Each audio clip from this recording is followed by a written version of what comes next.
सलाम अकीदत जुबैर खान को, मंसूर उल हक शहीद को, शोएब कोटी शहीद को। सलाम अकीदत फैसल भाई शहीद को। और सलाम रफीक शेख शहीद और अतहर उस्मानी भाई शहीद को। और सलाम डॉक्टर साबिर को। और सलाम उन तमाम महाजिर शोहदा को जिनके खून से आज भी महाजिर लफ्ज जिंदा है, जिनके लहू का सदका है कि आज महाजिर कौम मुत्तहिद है। मैं यहां मौजूद मेरी कौम की माओं, बहनों, बुजुर्गों को और मेरी कौम के महाजिर नौजवानों को, जो मेरी कौम का हौसला हैं, जो मेरी कौम का फख्र हैं, जो मेरी कौम की उम्मीद हैं, उन सबको अस्सलाम वालेकुम।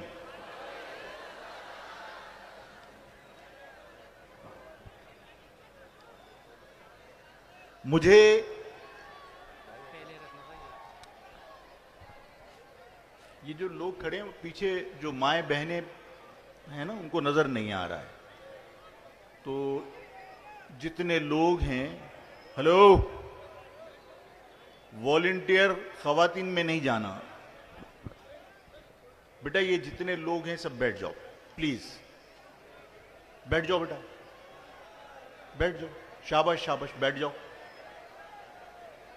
बार बार नहीं कहना पड़े, देखो फिर मुझे बात करने में मुश्किल होती है। बैठ जाओ।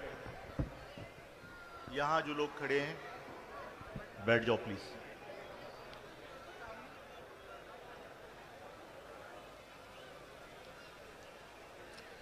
मैं क्या आपसे बात कर सकता हूं?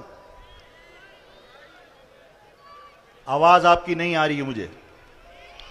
आपसे बात करना आज जरूरी है। आप क्या वक्त दे सकते हैं? 11:15 बज रहे हैं, क्या आप वक्त दे सकते हैं? कितना वक्त दे सकते हैं? 1 घंटा, 2 घंटे, कितना वक्त दे सकते हैं? सिर्फ वक्त देना जरूरी नहीं है। जो बात आज आफाक आपसे करना चाहता है, उस आफाक को पूरी संजीदगी से, पूरे गौर से सुनने की जरूरत है। यार ये क्या तमाशा है? ये क्या हो रहा है? ये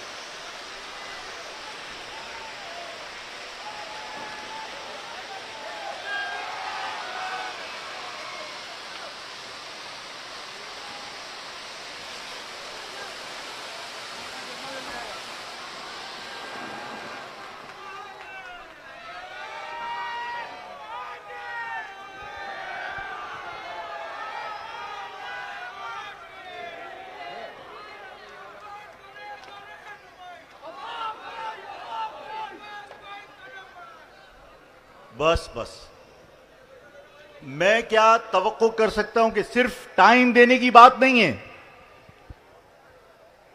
और संजीदगी का मुजाहरा यह नहीं होता कि आफाक बात कर रहा हो और तुम्हारी आवाज कहीं से आ रही हो। संजीदगी का मुजाहरा यह है कि आफाक अगर बात कर रहा है तो जब तक जरूरी ना हो तुम्हारी आवाज नहीं आनी चाहिए। शाबाश, शुक्रिया। आपने मुझसे कहा कि हम रात भर यहां पर रुककर बात सुन सकते हैं। आफाक भी अपने दिल की तमाम बातें आपसे करना चाहता है और आफाक इस महाजिर कौम के साथ जो जुल्म और ज्यादतियां हो रही हैं और जो असबियत के जख्मों से मेरी महाजिर कौम चूर चूर है, मैं आज उस पर भी बात करूंगा। लेकिन मैं आज ये पैगाम देना चाहता हूं कि मेरी कौम जख्मों से चूर जरूर है, उसे तकलीफ है, उसे परेशानी है, उसे गुस्सा है, लेकिन इसके बावजूद मेरी महाजिर कौम अपने जख्मों को भुलाकर सबसे पहले पाकिस्तान की बात करना चाहती है। और मेरी कौम अपने जख्मों को भुलाकर अपनी तकलीफ से ज्यादा अगर फिक्रमंद है, परेशान है, तो वो पाकिस्तान की मौजूदा सूरत हाल से परेशान है।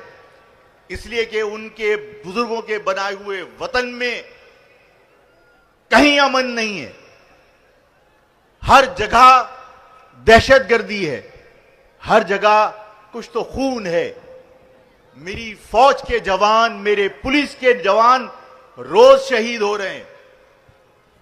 मैं आज इस पाकिस्तान की सूरत हाल पर बात करना चाहता हूं कि आप इस बात को संजीदगी से सुनकर मेरे मौकिफ की हिमायत अगर आप करेंगे तो ये बात सिर्फ आफाक की नहीं रहेगी, ये बात पूरी महाजिर कौम की, बल्कि अगर मेरी आवाज मीडिया के जरिए, सोशल मीडिया के जरिए अगर पाकिस्तान के किसी भी कोने में जा रही है और अगर वो मेरे इस मौकिफ की हिमायत करे, तो मेरी बात जो मैं अब करने जा रहा हूं वो सिर्फ आफाक की बात नहीं होगी, बल्कि पूरे पाकिस्तान की बात होगी। मैं आज पाकिस्तान की मौजूदा सूरत हाल के ऊपर यह बात करना चाहता हूं कि हम एक बहुत ताकतवर, एक बहुत मजबूत, एक बहुत पेशावर और अजीम फौज रखते हैं। और इस अजीम फौज को पाकिस्तान के 25 करोड़ अवाम का अंधा एतमाद हासिल है। लेकिन इसके बावजूद जो बात हमने होश संभाला उस वक्त से सुनते चले आ रहे हैं कि पाकिस्तान नाजुक मोड़ से गुजर रहा है, वो नाजुक मोड़ इतनी ताकतवर, इतनी पेशावर फौज और 25 करोड़ अवाम के एतमाद के बावजूद वो नाजुक मोड़ खत्म होके नहीं दे रहा। इसका मकसद यह है कि नीयतें 100% दुरुस्त हो सकती हैं, लेकिन कहीं ना कहीं हिकमत अमली में गलती है। मैं आज ये बताना चाहता हूं कि मैं एक सियासी वर्कर हूं, मैं गलियों में रहता हूं, मैं अपनी आवाम में रहता हूं, मैं लोगों में रहता हूं। मुझे आवाम की सोच, आवाम की फिक्र, आवाम की तशवीश, इन सब से मैं वाकिफ हूं। और इन आवाम की अक्कासी करते हुए, इनकी सोच और इनकी फिक्र की अक्कासी करते हुए, मैं एक मुहिब वतन पाकिस्तानी की हैसियत से मैं पाकिस्तान के field marshal general Asif Munir से गुजारिशात करना चाहता हूं। और वो ये है कि जनाब, मोहतरमा फातिमा जिन्ना जो मादरे वतन थी,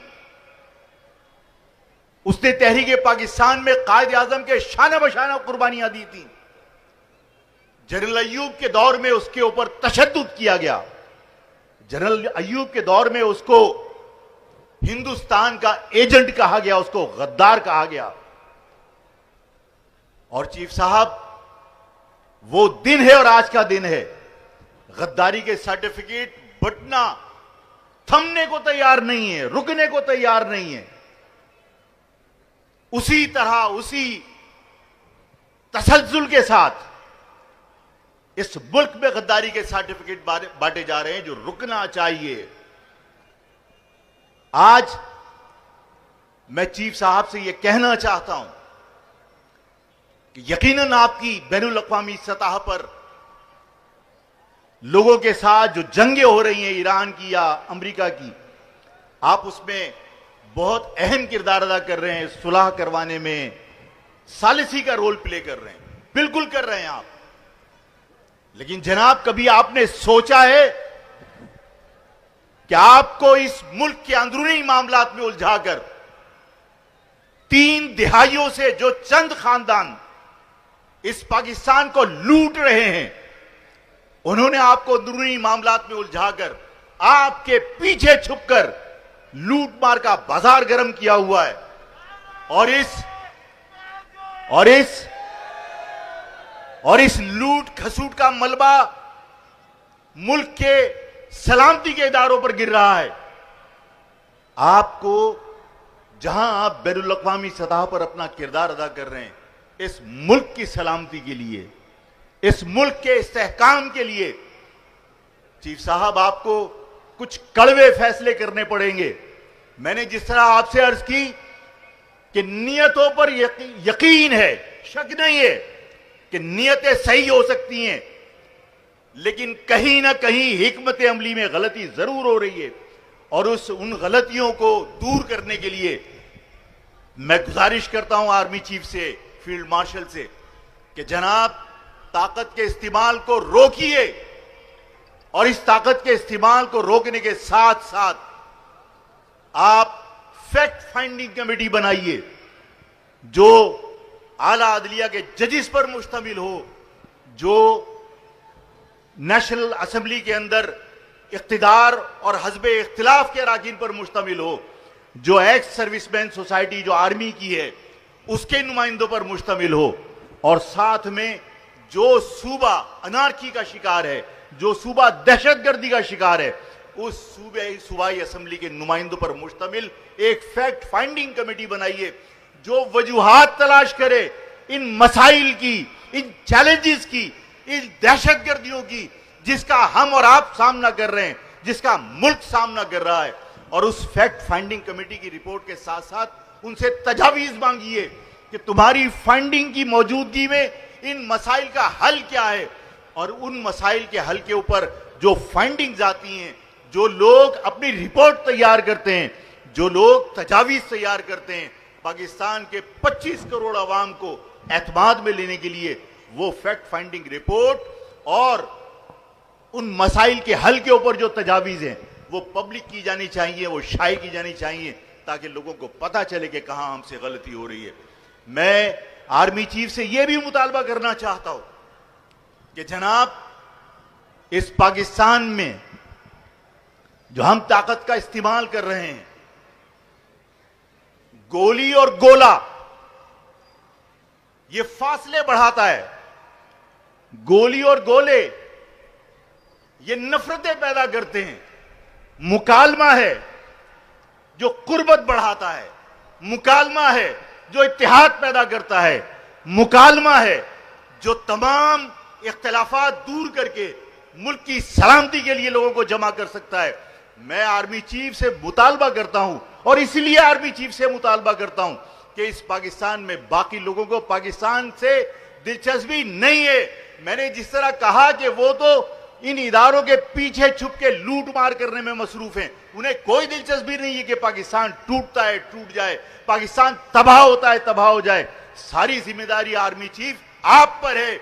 आप इस पाकिस्तान में जो सियासी अदम इस्तेहकाम है, जो इस पाकिस्तान के अंदर जो अनारकी है, गैर यकीनी कैफियत है, उसके खात्मे के लिए और मुश्तरका जिद्दोजहद के लिए आज मैं आपसे गुजारिश करता हूं कि उन तमाम लोगों के लिए जिनके साथ आपके मामलात सही नहीं है या जिनको बात करने के लिए आप तैयार नहीं है, मैं खुदा का वास्ता देता हूं, हाथ जोड़ के दरखास्त करता हूं कि खुदा के वास्ते चाहे मौलाना फजलुर रहमान हो, चाहे अचकजई हो, चाहे अल्ताफ हुसैन हो, चाहे अख्तर बेंगल हो, चाहे कोई शख्स हो, चाहे महारंग बलोच हो, सबके लिए बातचीत के दरवाजे, सबके लिए डायलॉग के दरवाजे खोलने का ऐलान कीजिए। मैं आर्मी चीफ आपको यकीन दिलाता हूं कि आपके इस अमल से, आपके इस बड़े दिल का मुजाहरा करने से इदारों की शिकस्त होगी, ना सियासी लोगों की जीत होगी। अगर कोई जीतेगा, अगर किसी को फतह हासिल होगी तो मेरा और आपका पाकिस्तान होगा, इसके अलावा किसी की जीत नहीं होगी।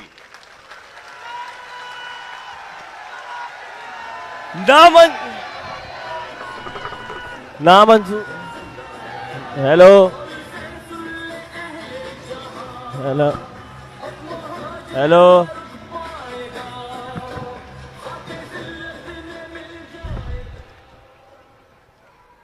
मेरी इस बात से इत्तेफाक करते हैं आप, जो मैंने आपसे अभी कही है। फैक्ट फाइंडिंग कमेटी बननी चाहिए ताकि यह पता चले कि असल वजह क्या है दहशतगर्दी की। असल वजह तलाश करने के लिए फैक्ट फाइंडिंग कमेटी की जरूरत है। मैं आर्मी चीफ को फिर कहना चाहता हूं कि जनाब, मेरा यह मुतालबा बिला वजह नहीं है, यह गुजारिश मेरी बिला वजह नहीं है। मैं बानियाने पाकिस्तान की औलाद की हैसियत से मैं परेशान हूं, फिक्रमंद हूं। हम सोचने के लिए तैयार नहीं हैं। हम किसी गलती को दुरुस्त करने के लिए तैयार नहीं हैं। अगर हम सोचने के लिए तैयार हो जाएं तो हमें फिक्र होनी चाहिए कि वो बंगाली जिन्होंने तहरीक पाकिस्तान में सबसे ज्यादा कुर्बानियां दी, हमसे ज्यादा कुर्बानियां दी, सिंधी से ज्यादा कुर्बानियां दी, बलोच पंजाबी से ज्यादा कुर्बानियां दी, मुतारिक रहा, वो पाकिस्तान के खिलाफ क्यों हो गया। हमें सोचना चाहिए कि वो बलोच जब पाकिस्तान के साथ शामिल हुए, इल्हाक हुआ, तो जश्न मनाया गया। कायदे आजम को एक पल्ले में रखा गया, दूसरे पल्ले में सोना रखकर तोलकर पाकिस्तान को तोहफे में दिया गया कि पाकिस्तान चलाने के लिए तुम्हें पैसों की जरूरत होगी। आज वो बलोचिस्तान आपसे नाराज क्यों है? कभी किसी ने सोचा कि सिंध असेंबली, दिल पे हाथ रख के सोचो कि सिंध असेंबली वो असेंबली थी जिससे पाकिस्तान की करारदाद मंसूर की। आज उस सिंध की इस धरती के ऊपर सिंधु देश के नारे क्यों लग रहे हैं? कभी सोचा कि खैबर पख्तूनख्वा तबाह हाल क्यों है? कभी सोचा कि मेरी कौम के लोग, बानियाने पाकिस्तान की औलादें, अपने ही बनाए हुए वतन के अंदर अजनबी क्यों हैं? कभी सोचा कि मेरे लोग इस मुल्क में गैर महफूज क्यों हैं? इन हालात को अगर सामने रखकर वजह तलाश करनी है तो फैक्ट फाइंडिंग कमेटी की रिपोर्ट को पब्लिक करना पड़ेगा ताकि पता चले कि कहां गलती हो रही है और उसको दुरुस्त करने की कोशिश की जा सके। मैं फिर यकीन दिलाता हूं, अल्लाह को गवाह बनाकर यकीन दिलाता हूं कि मेरा ये मुतालबा, ये मेरी गुजारिश, अगर आर्मी चीफ लोगों से डायलॉग करने के लिए अपने दरवाजे खोलते हैं, अगर फैक्ट फाइंडिंग कमेटी बनाकर उसकी रिपोर्ट को सामने रखकर आइंदा की हिकमत अमली बनाते हैं, तो ये यकीन कर लीजिए कि इदारों की शिकस्त होगी, ना सियासतदानों की फतह होगी। अगर फतह होगी तो सिर्फ और सिर्फ मेरे और आपके पाकिस्तान की फतह होगी। पाकिस्तान मुस्तहकम होगा, पाकिस्तान ताकतवर होगा।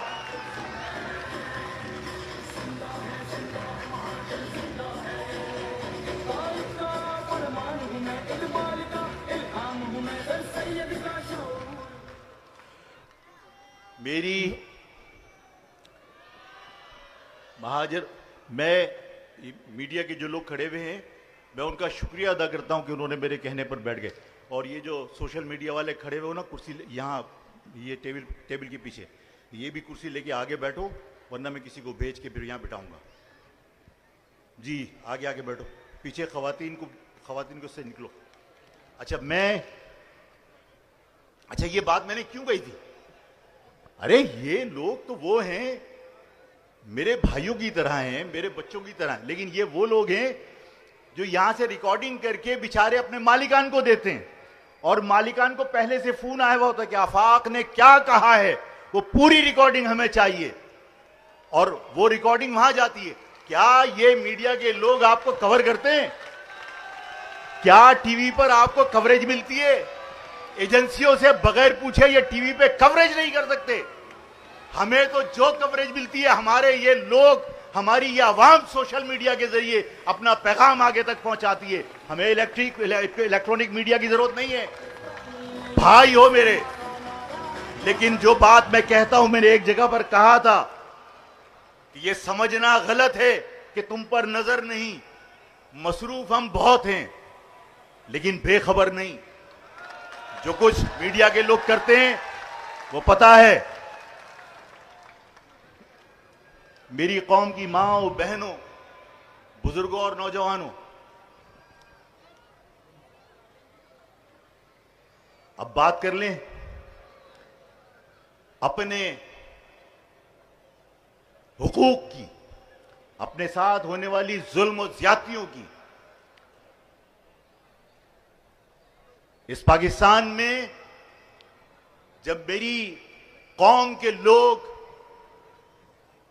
अपने ही बनाए हुए वतन के अंदर जब हिजरत करके आए तो मालूम है ना क्या हुआ था।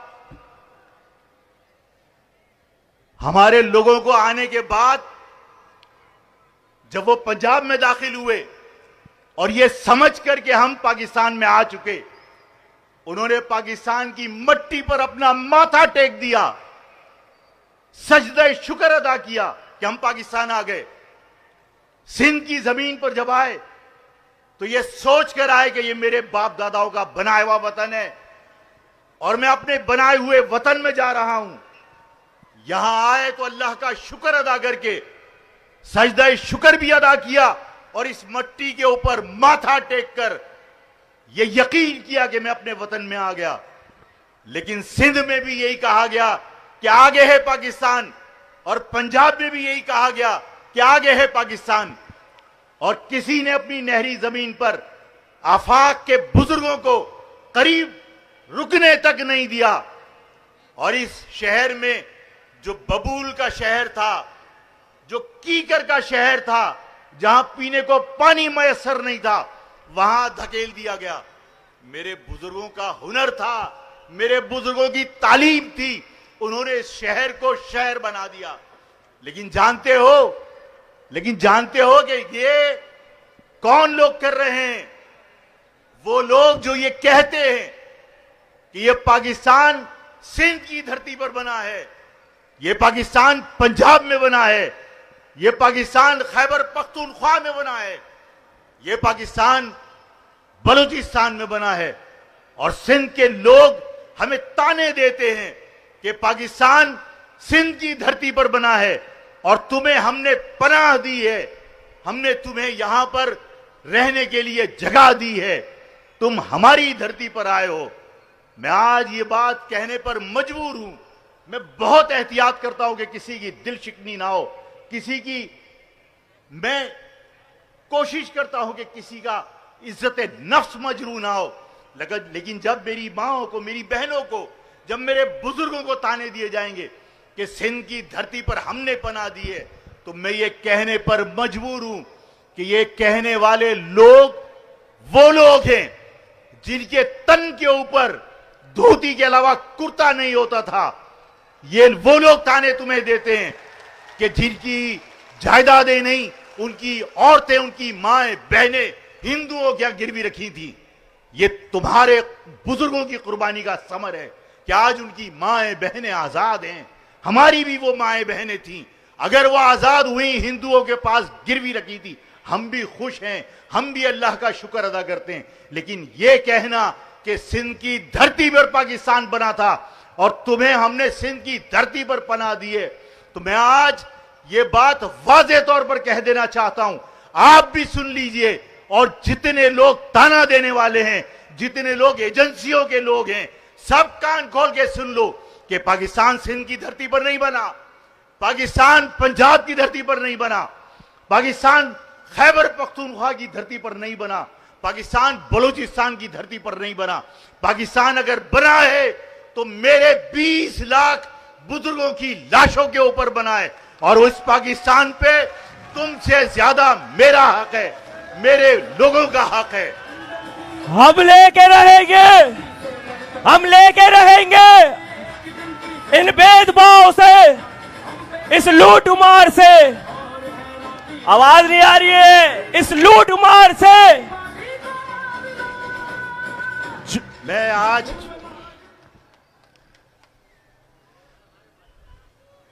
आज इन भेदभाव से,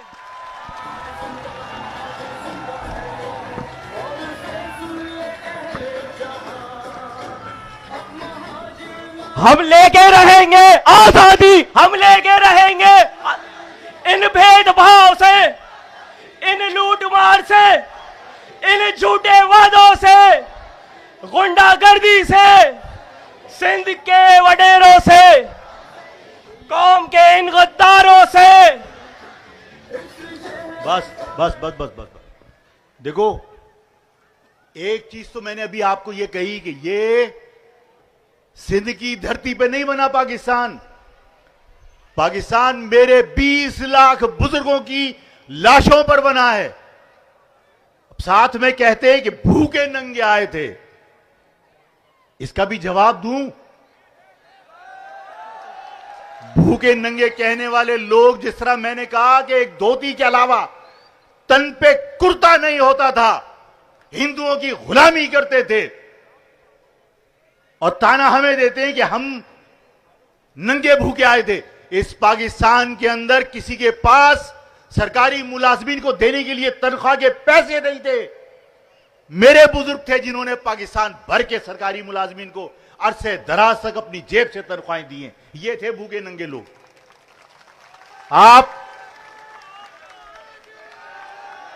आपने वलीका का नाम सुना है? आपने सेठ दाऊद का नाम सुना है? आपने आयशा बावानी कॉलेज तो सुना है? आयशा बावानी कॉलेज बावानी खानदान ने बनाया था। दाऊद इंजीनियरिंग कॉलेज सेठ दाऊद ने बनाई थी। ये वलीका मिल मेरे बुजुर्गों ने, वलीका सेठ ने बनाई थी। मेरे इस शहर के अंदर बड़े बड़े ताजिर जो हैं, कौन है वो? कायदे आजम की दरखास्त पर पाकिस्तान आए थे, महाजिर हैं वो लोग। अब अगर कोई शख्स ये कहता है कि नंगे भूखे आए थे, मैं आज अब यहां आपकी सपोर्ट चाहता हूं कि मेरे साथ जवाब दो कि अगर वलीका सेठ को, तवक्कल सेठ को, बावानी सेठ को, हबीब खानदान को, अगर पाकिस्तान से उनको और उनकी तमाम फैक्ट्री और मालिकों को, तालीमी इदारों को अगर पाकिस्तान की तारीख से निकाल दो तो कुछ बचेगा? कुछ बचेगा? कुछ भी नहीं बचेगा। अगर इसी तरह इस पाकिस्तान के अंदर रईस हमरोही को निकाल दो, जॉन एलिया को निकाल दो, आप परवीन शाकिर को निकाल दो, आप जोशमली आबादी को निकाल दो, अगर इन शोरा को निकाल दो, इनकी शायरी को निकाल दो, तो पाकिस्तान में कुछ बचेगा? कुछ नहीं बचेगा। कुछ बचेगा? कुछ नहीं बचेगा। अगर आप इसी शहर में, आप इसी पाकिस्तान की तारीख से आप शफी उस्मानी साहब को, रफी उस्मानी साहब को, उनकी इल्मियत को, अगर आप मौलाना सलीमुल्लाह के जलाल को, मुफ्ती रशीद के जलाल को इस पाकिस्तान की तारीख से निकाल दो, पाकिस्तान में कुछ बचेगा? कुछ बचेगा? जवाब सिलो आ रहा है। क्या कुछ बचेगा? जवाब इसी तरह आना चाहिए। मुझे बताइए कि अगर असलम बेग के तदब्बुर को, अगर जनरल मुशर्रफ की अदाओं को, अगर मेरे बुजुर्ग जनरल यूसुफ कायम खानी की मूंछों के रोब को इस पाकिस्तान से निकाल दो तो कुछ बचेगा? कुछ नहीं बचेगा।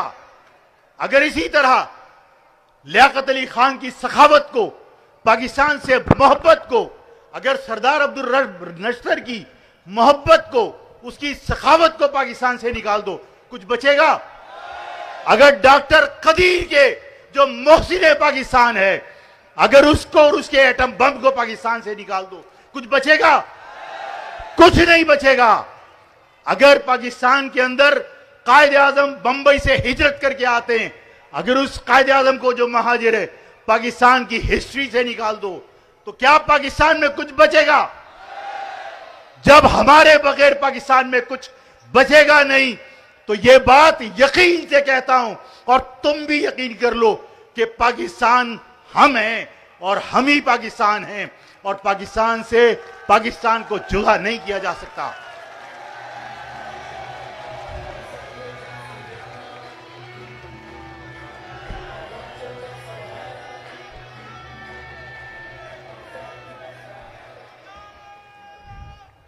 अभी वक्त दोगे? अभी बहुत बातें बाकी हैं। वक्त दे सकोगे? बैठोगे? रिस्पांस चाहिए, जवाब चाहिए। सिंध असेंबली में एक करारदाद पेश हुई थी। आइन में, पाकिस्तान के आइन के अंदर मौजूद है कि नए सूबे बन सकते हैं, और पाकिस्तान के आइन के अंदर सूबे बनाने की बाकायदा तरीक़ेकार लिखा है। सिंध असेंबली के अंदर मुतासिब हुक्मरानों ने पाकिस्तान के आइन को जूते की नोक पर रखकर एक करारदाद मंजूर की, जिसमें कहा कि सिंध असेंबली में कोई नए सूबे की करारदाद पेश नहीं कर सकता। मैं मजम्मत करता हूं इसकी। ये वही लोग हैं जिनके कायद ने, जिनके बानी ने मशरकी पाकिस्तान तोड़ा था। मशरकी पाकिस्तान 2 लाख अगर हुआ तो उसमें मुतासिब भुट्टो का किरदार था, और आज उसकी बाकियात, उसकी जमात इस पाकिस्तान को टुकड़े टुकड़े करना चाहती है। बाकायदा सिंध के अंदर पीपल्स पार्टी की सरपरस्ती में पाकिस्तान मुर्दाबाद के नारे लगते हैं, पाकिस्तान न खपे के नारे लगते हैं, पाकिस्तान के खिलाफ नारे लगते हैं। मैं आज पीपल्स पार्टी से यह बात कहना चाहता हूं कि मैं ये कहता हूं और मैं अपनी बात पर कायम हूं कि मशरकी पाकिस्तान को बांग्लादेश बनाने वाला भुट्टो था, और इस पाकिस्तान को मजीद टुकड़े करने के लिए पीपल्स पार्टी साजिशें कर रही है।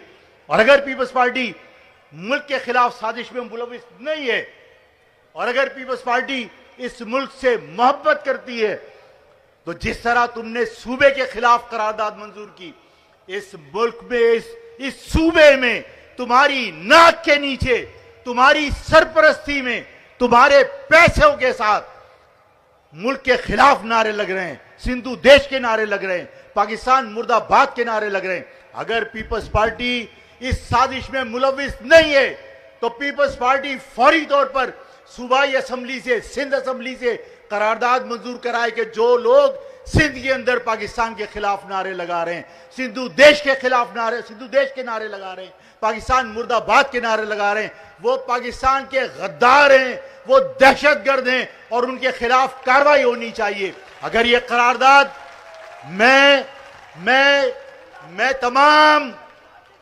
मैं तमाम मुल्की सलामती के इदारों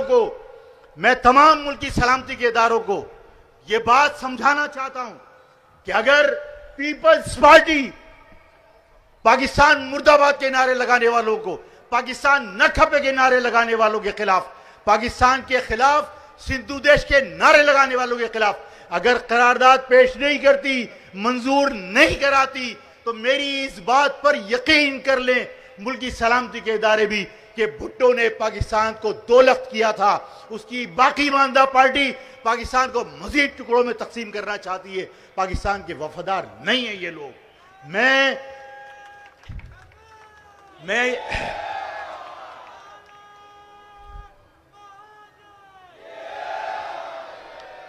ये बात सिर्फ मुल्की सलामती के इदारों को बताकर ओहदा बरा नहीं होना चाहता। मैं ये भी यकीन दिलाना चाहता हूं कि जिस तरह मैंने कहा कि पाकिस्तान हमसे है और हम ही पाकिस्तान हैं, तो जो लोग सिंधु देश के नारे लगा रहे हैं, कान खोल के सुन लो कि जिन्होंने पाकिस्तान बनाया था वो पाकिस्तान बचाना भी जानते हैं, और पाकिस्तान बचाने के लिए वो कुछ भी करेंगे इंशाअल्लाह ताला।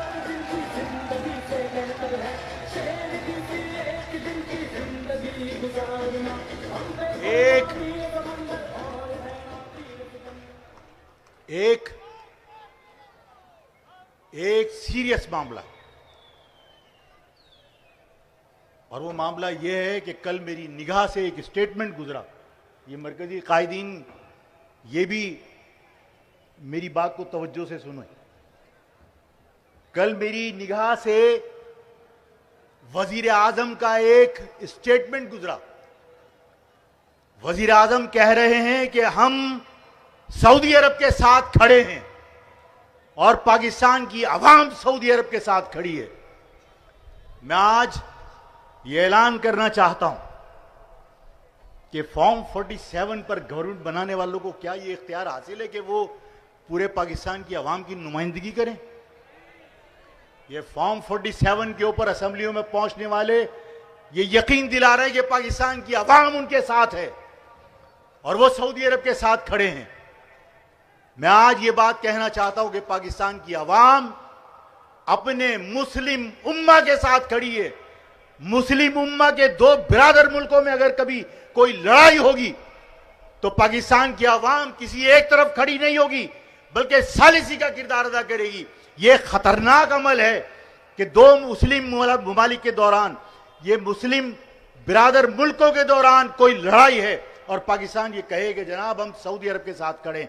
खाने काबा की हिफाजत के लिए, मदीना मुनव्वरा की हिफाजत के लिए डंके की चोट पर अपनी फौज को लेकर जाओ, हम तुम्हारे साथ खड़े हैं। इसमें किसी को कोई शिकायत नहीं है, इसलिए कि खाने काबा और मदीना मुनव्वरा अहले हदीस के लिए भी मुकद्दस है, शिया के लिए भी मुकद्दस है, बरेलवी के लिए भी मुकद्दस है, देवबंदी के लिए भी मुकद्दस है।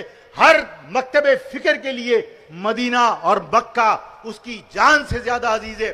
उसकी हिफाजत के लिए अगर यहां से फौज भी जाएगी तो हम उसके साथ हैं, लेकिन बादशाहतों को बचाने के लिए अगर पाकिस्तान की अफवाज भी जा रही है तो मैं फिर कहूंगा 10 बार सोचिए, इसलिए कि मक्का और मदीना के ऊपर अवाम आपके साथ खड़े होंगे। लेकिन अगर किसी दो इस्लामी बिरादर मुल्कों की लड़ाई में हम किसी एक तरफ खड़े हुए तो सिर्फ आप खड़े होंगे, अवाम कभी भी दो इस्लामी ममालिक के दरमियान एक तरफ खड़ी नहीं होगी, दोनों के साथ खड़ी होगी, दोनों के साथ सालिसी का किरदार अदा करेगी, दोस्ती कराने की कोशिश करेगी, किसी के साथ फरीक नहीं बनेगी। मेरी इस बात से इत्तिफाक करते हैं, मेरी इस बात से इत्तिफाक करते हैं आप, तो जवाब जोर से दिया जाना चाहिए।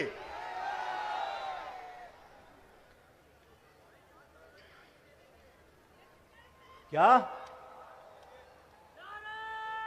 नहीं, क्या बोलो?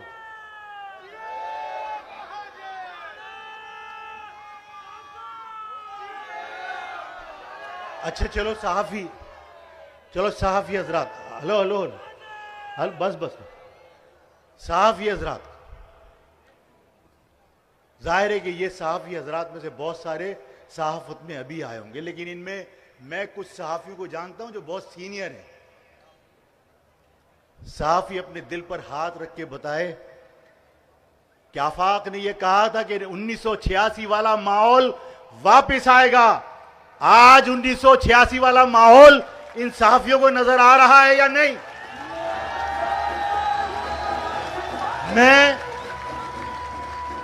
मैं ये नहीं कहता कि 1986 वाला माहौल वापस आ गया, लेकिन मैं तुम्हें यकीन दिलाता हूं कि हम बहुत नजदीक पहुंच चुके और इंशाअल्लाह ताला 1986 वाला माहौल दोबारा आएगा, जहां मेरे बुजुर्गों की इज्जत होगी, जहां मेरे बुजुर्गों को कोई गैर मुकामी पुलिस रोककर बेइज्जत करने की जुर्रत नहीं करेगी। मेरे लोग मोहल्ला कमेटियां बनाएंगे, मेरे लोग बुजुर्ग कमेटियां बनाएंगे, मेरे नौजवानों के फैसले थानों में नहीं, मेरे बुजुर्गों के सामने होंगे, मोहल्ला कमेटी के सामने होंगे। मेरे लोग उसी तरह इज्जत से मुत्तहिद होकर आपस में जुड़कर ताकत के साथ इस शहर के अंदर ये बताएंगे कि ये शहर किसका है। ये शहर उन लोगों का है जिन्होंने इस शहर को शहर बनाया था। जो बबूल का शहर था, जो कीकर का शहर था, उसको मेरे बुजुर्गों ने अपने हुनर से, अपनी तालीम से, अपने इल्म से शहर बनाया था। ये 1986 का दौर वापस आने वाला है। आज उसकी झलक सहाफियों ईमानदारी से बताओ नजर आती है या नहीं? आती है। इसका मकसद है आफाक ने वादा किया था कि हम 1986 वाला माहौल दोबारा वापस लाएंगे, लोगों के दिलों से मायूसी खत्म कर देंगे, आंखों में चमक होगी यकीन की, आंखों में चमक होगी यकीन की इंशाअल्लाह ताला, और सबके सीने बहादुरी के साथ चौड़े होंगे, इसलिए कि उनके भाई उनके साथ होंगे, उनके बुजुर्ग उनके साथ होंगे, माएँ बहनें बेफिक्र होकर इलाकों से निकलेंगी, इसलिए कि 1986 की तरह हर गली के ऊपर तुम्हारा नौजवान बैठा होगा इंशाअल्लाह ताला। ये वक्त आएगा, और ये वक्त आएगा, और ये वक्त हम सब मिलकर लाएंगे। मैं आज इस खुशी के मौके पर कि आपने अपनी मेहनत से, आपने अपने इत्तेहाद से लोगों के अंदर यह उम्मीद पैदा की है, यह यकीन पैदा किया है कि महाजिर कौम दोबारा से मुत्तहिद होकर, दोबारा से मुनज़्ज़म होकर, दोबारा से एक ताकत बनकर इस शहर में उभरेगी और दोबारा से इज्जत के साथ इस शहर के अंदर जिएंगे। ये कूड़ा उठाने वाला अफगानी फोन पर राब्ता करके किसी को बुलाने की जुर्रत नहीं करेगा। किसी ठेले वाले को हटाओ तो वो फोन करके रेंजर्स को बुलाता है। अरे हमारे लोग कत्ल हो जाते हैं मोबाइल छीनने पर, हमारे बुलाने पर रेंजर्स नहीं आती, हमारे बुलाने पर पुलिस नहीं आती। और ठेले वाला और अफगानी अगर कूड़ा उठाने वाला फोन करे कि हमारे साथ इसने ऐसा किया, तो ठक करके लोग आते हैं। ये रिवायत, ये रीत तब्दील होगी, तुम्हारे इत्तेहाद से तब्दील होगी, इंशाअल्लाह ताला तब्दील होगी। मैं आज इस खुशी के मौके पर आज फिर ऐलान करता हूं कि जो लोग किसी भी वजह से मुझसे नाराज होकर, मुझे गलत समझकर, जो लोगों ने समझाया कि आफाक दुश्मन है, अगर गलतफहमी दिमाग में थी, खुदा का वास्ता दिमाग से गलतफहमियां निकाल दो। मैं आज तमाम लोगों को, चाहे वो किसी जमात के अंदर चले गए हों, चाहे वो मुत्तहिदा में चले गए हों, चाहे वो जमात इस्लामी में चले गए हो, चाहे वो पीपल्स पार्टी में चले गए हो अपनी जान बचाने के लिए, उन सबको मैं दावत देता हूं और मैं खंदा पेशानी से, खुले दिल से सबको तस्लीम करूंगा। वापस अपनी कौम की उम्मीद बनकर, अपनी कौम का सहारा बनकर अपने प्लेटफॉर्म पर वापस आ जाओ। मैं खुदा की कसम, मैं सबका इस्तकबाल करूंगा। और अगर ये खौफ है, ये बात मेरी पसंद आई आपको, मैं सबको दावत देता हूं वापस आ जाओ।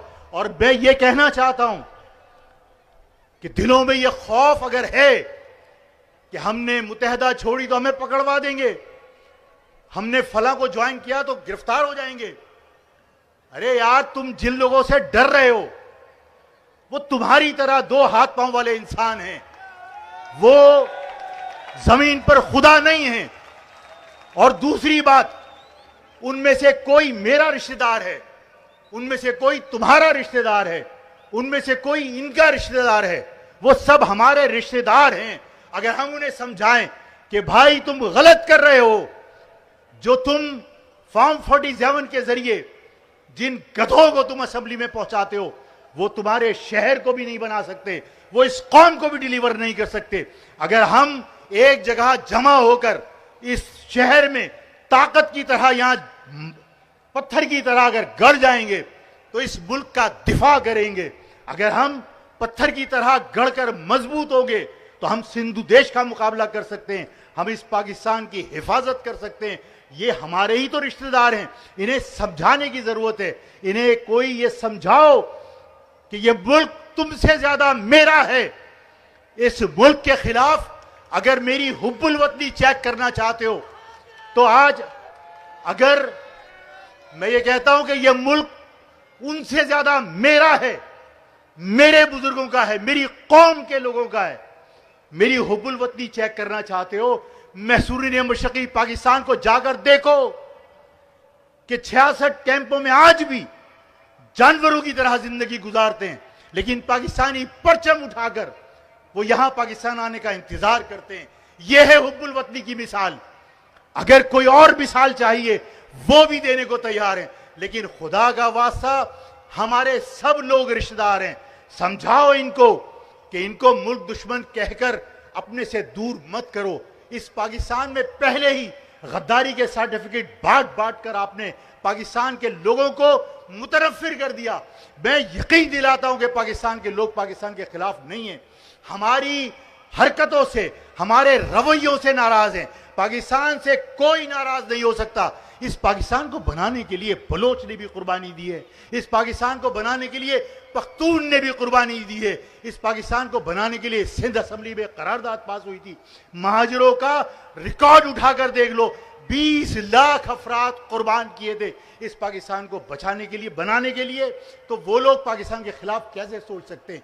लोगों को यकीन दिलाओ, लोगों को एहसास दिलाओ कि इस पाकिस्तान के अंदर जेन्युइन लीडरशिप को आने दो, रास्ते मत रोको, इंतखाबात चोरी मत करो, अवाम के ऊपर छोड़ दो। अवाम आफाक को अगर पसंद करती है, आफाक खंबे को कहेगा, खंबे को वोट डालेंगे। महाजिर नजरिए के नाम पर इस शहर में अगर एक बार आपने फैसला कर लिया कि मुझे सरोकार नहीं कि नेशनल असेंबली का मेंबर का नाम क्या है, सूबाई असेंबली के मेंबर का नाम क्या है, अगर मैं 1986 वाले दौर को वापस लाने की बात करता हूं तो वापस उसी वक्त आएगा जब महाजिर नजरिए पे शक्ल देखे बगैर, नाम पूछे बगैर, सिर्फ और सिर्फ महाजिर परचम उठाकर जो कैंडिडेट तुम्हारे पास आ जाए, आंख बंद करके उसको वोट डाल देना। इनकलाब आएगा, इंशाअल्लाह ताला इनकलाब आएगा इस शहर के अंदर, इस मुल्क के अंदर।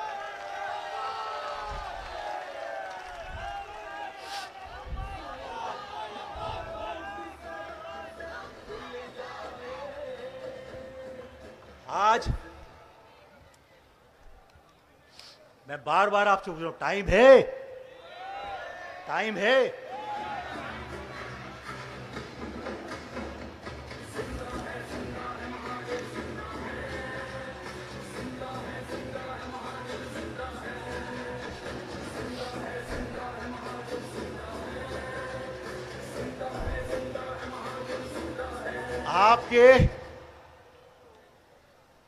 आपके शहर में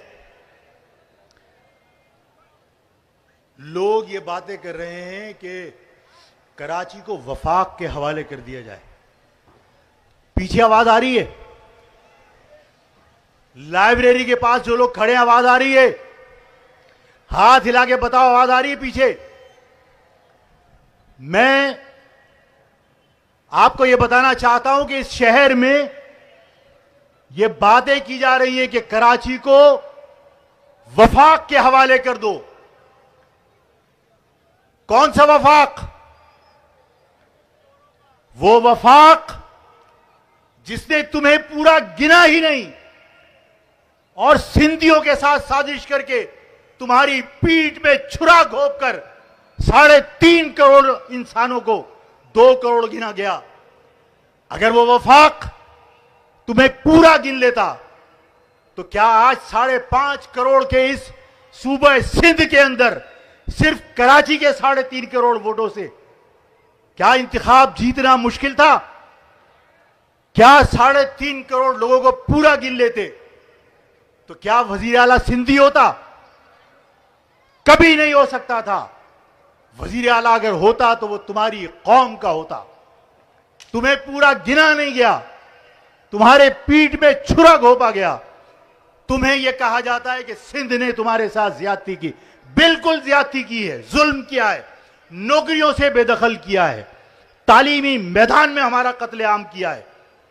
लेकिन क्या वफाक ने, अगर हमसे वफाक हमदर्द होता तो क्या वफाक ने हमारी मोहब्बत में, हमारे आंसू पहुंचने के लिए, हमारे जख्मों पे मरहम रखने के लिए क्या उसने वफाकी इदारों में आपको मुलाजमत दे दी? क्या केपीटी में वफाक में मुलाजमत तुम्हें मिली? क्या पीआईए में तुम्हें मुलाजमत वफाक ने दे दी? क्या स्टील मिल में मुलाजमत दे दी? क्या एफआईए में मुलाजमत दे दी? क्या नैब में मुलाजमत दे दी? तुम्हें वफाक ने अपने इदारों में भी मुलाजमत नहीं दी। अगर कराची में एफआईए के अंदर लोगों को भर्ती करना होता है तो पंजाब से भर्ती करके कराची पोस्ट किया जाता है। कराची की नशिस्तों पे कराची के लोगों को वफाक ने भी भर्ती नहीं किया। कराची को कहा जाता है वफाक के हवाले कर दो। कराची कोई किसी की कॉलोनी नहीं है। कराची इस शहर के लोगों का शहर है और कराची के फैसले इस्लामाबाद की ठंडे कमरों में नहीं बल्कि कराची की सड़कों पर कराची के अवाम करेंगे। और कराची के अवाम कभी भी आका तब्दील करने की जिद्दोजहद का हिस्सा नहीं है कि हम सिंधियों की गुलामी से निकलकर हम वफाक की गुलामी में चले जाएं। हम गुलामी चाहते ही नहीं, हम तो आजादी लेने के लिए जद्दोजहद कर रहे हैं। हमारी जद्दोजहद आजादी की है, इस फरसुदा निजाम से, इस जरदारी के सिस्टम से, इस दरबारी अदलिया से, इस माशी कत्लेआम करने वाले वडेरों से हम तो आजादी चाहते हैं। हम आका तब्दील करने की जद्दोजहद में शामिल नहीं हो सकते। हमारे मुंह में सरकारी जबान नहीं है, हम अपने जमीर के कैदी हैं, हम अपने जमीर के मुताबिक काम करते हैं। और हमारा जमीर ये कहता है कि महाजिर कौम में गुलाम पैदा नहीं हुए, माएं हमारी गुलाम पैदा नहीं करती, हमेशा शेर पैदा करती हैं। अगर मेरी कौम के लोग गुलाम नहीं हो सकते तो हम आजादी की जद्दोजहद कर रहे हैं। इस आजादी की जद्दोजहद को यह कहकर हमारे अपने सबूताज करना चाहते हैं कि सिंधियों ने जुल्म किया है, कराची को वफाक के हवाले कर दो। यह आका तब्दील करने की जद्दोजहद तुम्हें सूट करती है, आफाक को नहीं। आफाक आजादी चाहता है इस सिस्टम से, इन लोगों से, इस मुल्क को बचाने के लिए। क्या यह बात दुरुस्त है? मेरी इस बात से इत्तिफाक करते हैं, इस बात से इत्तिफाक करते हैं वफाक के हवाले कराची को किया जाना चाहिए, नहीं किया जाना चाहिए। अब आप एक और बात पर आइए। हमारे लोग बाज जगह ये समझ बैठते हैं कि अच्छा है कराची सूबा बन जाएगा। तो जब लोगों के सामने ये बात की जाती है कराची सूबा बनेगा, कराची सूबा बनेगा, तो सड़कों पर, गलियों पर लोग बाज जगह डिस्कस करते हैं, अच्छा है बन जाए तो, कराची सूबा बनेगा तो जान छूट जाएगी। मुझे और आपको अपनी कौम का हमदर्द होना चाहिए या दुश्मन होना चाहिए? मुझे जवाब चाहिए, जोर से चाहिए। मुझे और आपको अपनी कौम का हमदर्द होना चाहिए या दुश्मन होना चाहिए? अगर हमदर्द होना चाहिए तो मैं तुमसे सवाल करता हूं कि अगर कराची को सूबा बनाने की बात कर रहे हो तो लाड़काना के अंदर जो महाजिर बसता है, जो हैदराबाद के अंदर महाजिर बसता है, जो टंडोल आयार के अंदर महाजिर बसता है, जो टंडो आदम के अंदर महाजिर बसता है, जो नवाबशाह खैरपुर के अंदर महाजिर बसता है, जो सक्खर में महाजिर बसता है, क्या तुम उसे तकसीम नहीं कर दोगे? क्या वो सिंध के रहमो करम पर नहीं होगा? क्या सिंधी उसे गाजर मूली की तरह काटेगा नहीं? क्या उसका कत्लेआम नहीं होगा? अगर मैं अपनी कौम को तीसरी बार तकसीम करने के लिए जाऊंगा तो क्या मैं कौम का हमदर्द हूं? कौम को तकसीम होना चाहिए, कौम को तकसीम होना चाहिए। तुम्हारी कौम 2 बार पहले तकसीम हुई है। जब पाकिस्तान बना तो मेरे बुजुर्ग कायद आज़म ने कहा कि 10 करोड़ मुसलमानों के लिए अलहदा वतन, और वो 10 करोड़ मुसलमान पूरे बर्र सगीर में 10 करोड़ ही रहते थे। इसका मकसद है एक एक मुसलमान के लिए पाकिस्तान बना था। यह बात समझ में आ रही है? अब पाकिस्तान बनाने की तहरीक चल रही है। पाकिस्तान बनाने के लिए महाजिर बुजुर्गों के जो खानदान थे, जो मेरे बुजुर्ग थे, जो मेरी माएँ थी, जो मेरी बहनें थी, वो मुस्लिम अक़लियती इलाकों में पाकिस्तान बनाने की तहरीक चला रहे हैं। लोग कत्ल हो रहे हैं। माँ के सामने बच्चे को कत्ल कर दिया, बाप के सामने बेटे को कत्ल कर दिया, बहन को कत्ल कर दिया भाई के सामने। लोगों का बुरा हाल था, लाशें हाथ में लिए हुए, आंखें डगमगा रही हैं, होठ कपकपा रहे हैं, लर्जी आवाज, लरजती आवाज में बंदा, उसकी पाकिस्तान की तड़प खत्म नहीं हो रही। अपने लाशें हाथों में उठाने के बावजूद पाकिस्तान के हुसूल की तड़प खत्म नहीं हो रही। कलमे शहादत के बाद अगर कोई दूसरा कलमा कोई पढ़ रहा है तो ये पढ़ रहा है कि बट के रहेगा हिंदुस्तान, लेके रहेंगे पाकिस्तान। पाकिस्तान का मतलब क्या? ला इलाहा इल्लल्लाह मोहम्मद रसूलुल्लाह।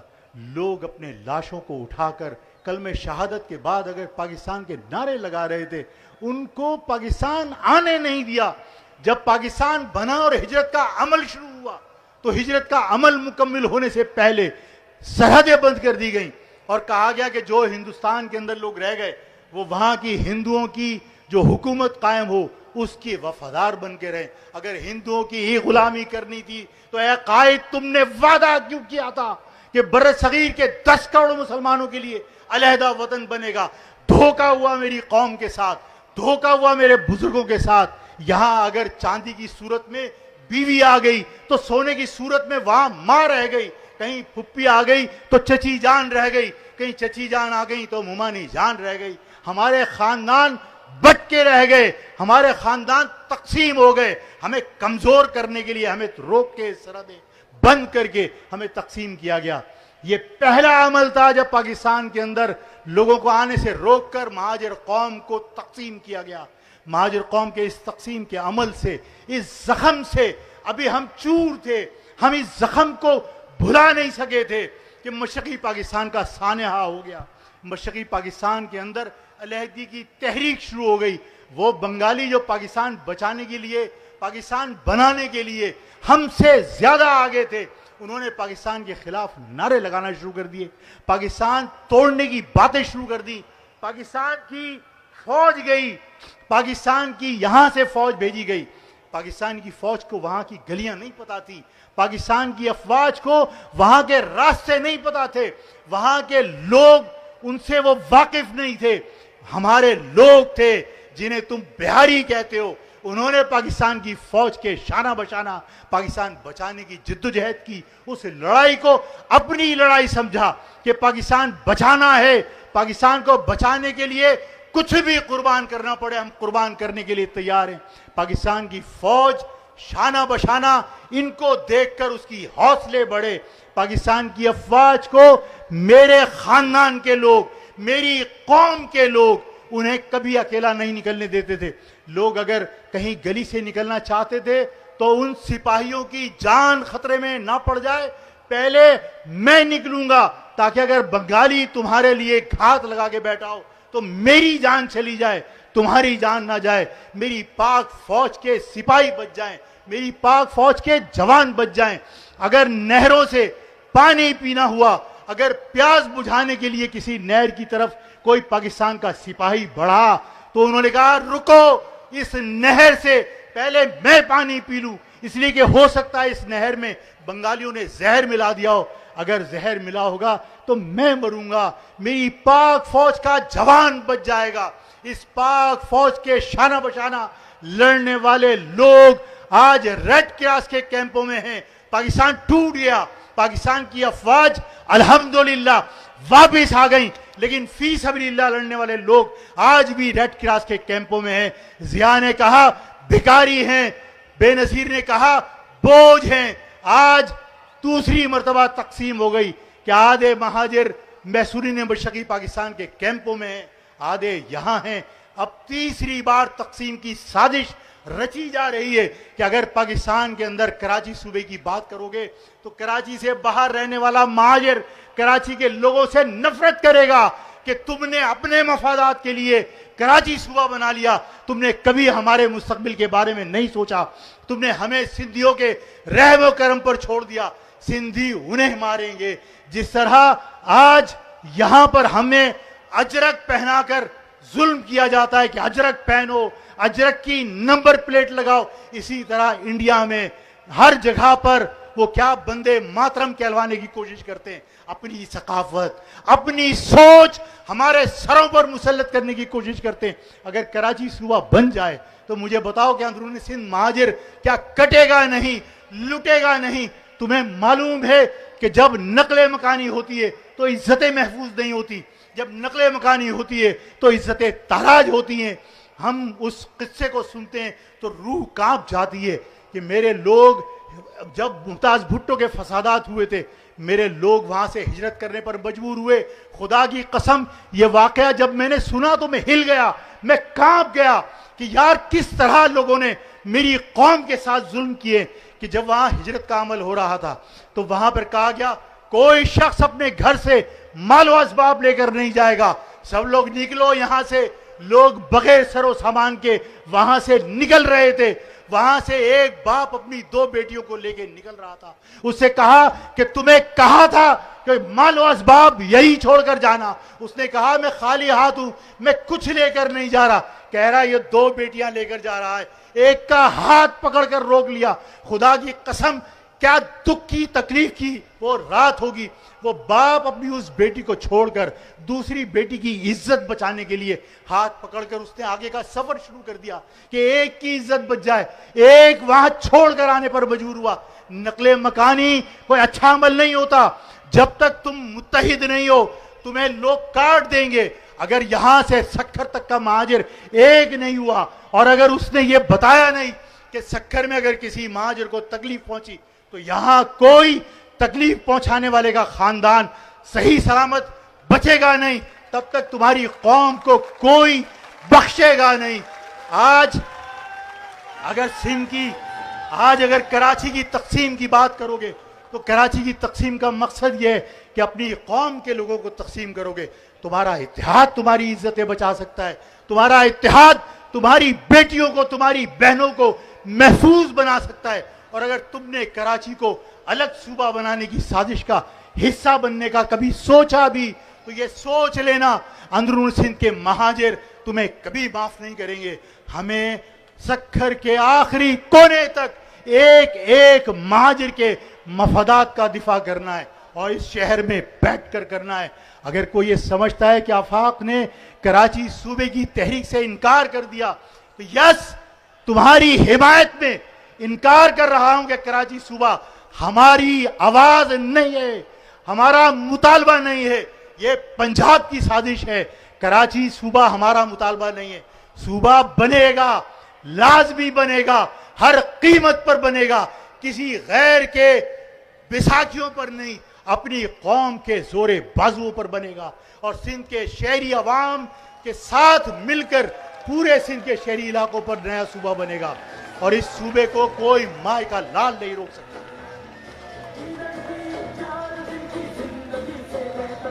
सूबे की तहरीक आज एक ऐलान यह हुआ कि आफाक और आफाक की कौम का कोई भी फर्द कराची सूबे का हामी नहीं है। आज कराची सूबे की इस साजिश को मुस्तरद करता है और साथ में ऐलान यह कि अपने जोरे बाजुओं पर सिंध के शहरी इलाकों पर अलहदा सूबा बनाएंगे और जरूर बनाएंगे। और उस सूबा बनाने के लिए मरहलावार तहरीक चलेगी। आफाक जहां बुलाएगा आओगे, जहां बुलाएगा आओगे।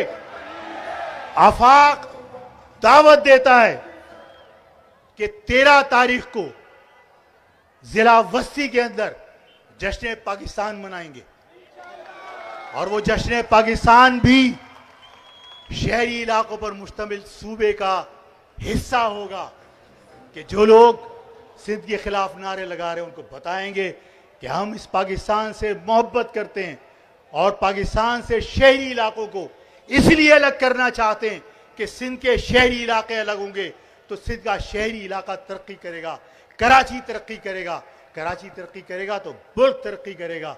हम मरहलावार कराची ये सिंध के शहरी इलाकों पर मुश्तमिल सूबे की तहरीक चलाएंगे। साथ चलने के लिए तैयार हो गए। 13 तारीख को जिला वस्ती में जश्न पाकिस्तान में शरीक हो गया। आप हमारे लोग सरकार के साथ मिलकर काम करने में फख्र महसूस करते हैं। करो, गैर नहीं है, लेकिन जाहिर है कि अपने मफादात, अपनी कौम के मफादात कुर्बान कर कर मुखबिर बनना ज़ाहिर कौम को जेब नहीं देता। और ये उम्मीदें लगाना कि जो लोग तुम्हारी कौम को तकसीम करने के दर पे वो तुमसे मुखलिस होंगे, नहीं। मैं आज आपको बहुत सारी बातें जो है वो करना है मुझे, लेकिन मैं सोचता हूं कि 13 तारीख के लिए कुछ बातें छोड़ दी जाएं। मैं आज अपनी बात इस बात पर इख्तिताम कर देता हूं। मेरी बात जो जुमले वो गौर से सुनना, भी ख़त्म नहीं कर रहा हूं मैं। अभी खत्म नहीं कर रहा हूं। जो लोग एजेंसियों के साथ राब्ते में रहकर समझते ना कि बहुत बड़ा काम कर दिया, तो मैं उनके लिए यही कहना चाहता हूं कि और अभी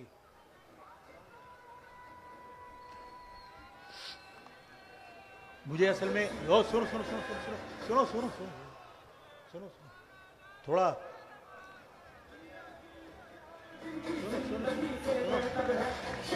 सुनो तुम, अच्छा सुनो तो, अबे सुनो तो, अब मेरी बात जो मैं सुनो तो, अरे अब जो बात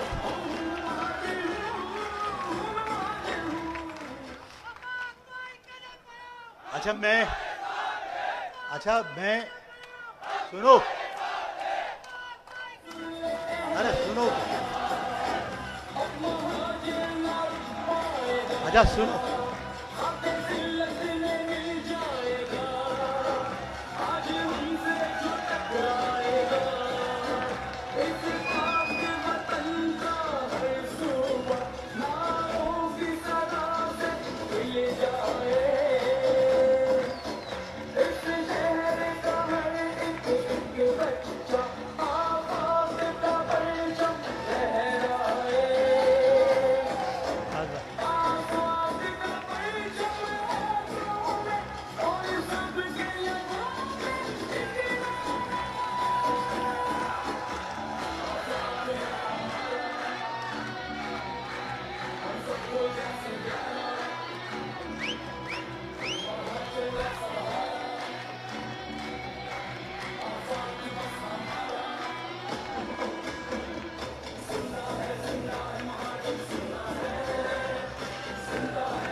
तुम्हारे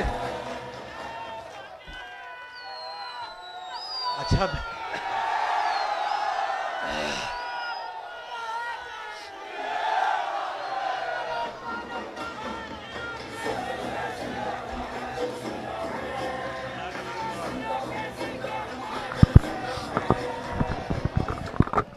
जब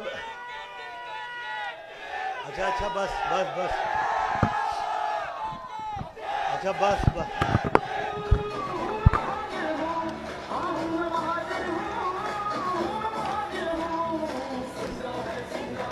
बस ओए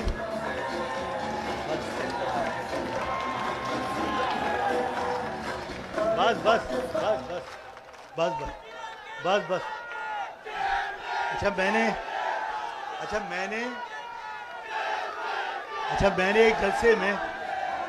मैंने एक जलसे में कहा था कि जब ये महाजर परचम लहराता है तो तुम्हारे खून में उबाल आता है या नहीं आता। तो ये परचम जब लहराता है तो मेरे भी रोंगटे खड़े हो जाते हैं, लगता है कि महाजर कौम के अंदर दम है।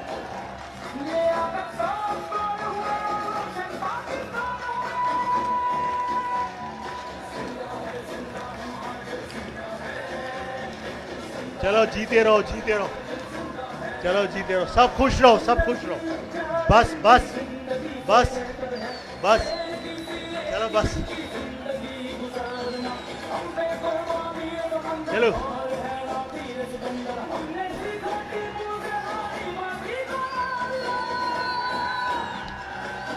बस बस बस चलो ओ बस बस करो। और इधर खवातीन भी बैठी हैं, उन्हें घर जाना है, खवातीन भी बैठी हैं, उन्हें घर भी जाना है। बस करो, मेरी बात एंड मैं खत्म कर। यार नीचे उतरो बेटा, जल्दी से नीचे उतर जाओ बेटा, नीचे उतर जाओ फौरन। पीछे वालों का भी ख्याल करो। बस देखो, मैं आपसे ये कह रहा था कि कुछ लोग जो फॉर्म 47 पे असेंबली में पहुंचे वो ये समझते हैं कि हम इसी तरह अगर खिदमत करते रहे तो सब अच्छा है। तो मैं उनके लिए कहना चाहता हूं, वाकिफ नहीं जो लोग सफर के उसूल से, दोहराओ इसको, वाकिफ नहीं जो लोग सफर के उसूल से, दोहराओ इसको, जो मैं कह रहा हूं उसको दोहरा के बताओ। वाकिफ नहीं जो लोग सफर के उसूल से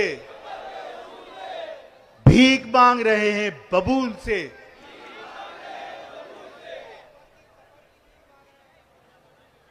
साए की भीख मांग रहे हैं बबूल से।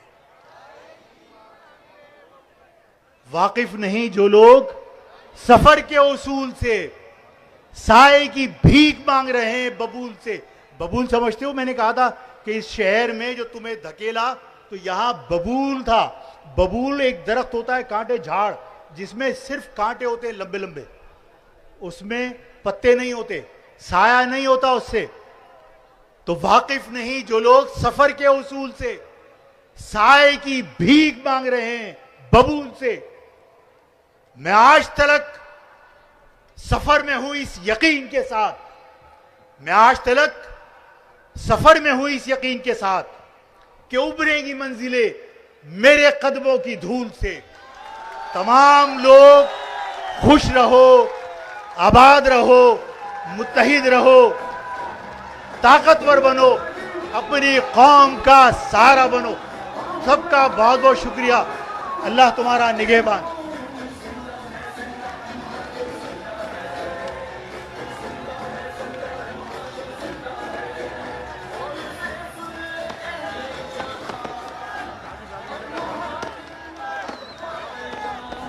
आल ताजिर बिरादरी के चेयरमैन शर्जील गोपलानी साहब हरम से लाया हुआ तोहफा चेयरमैन आफाक भाई को अपनी हाथ से पेश कर रहे हैं।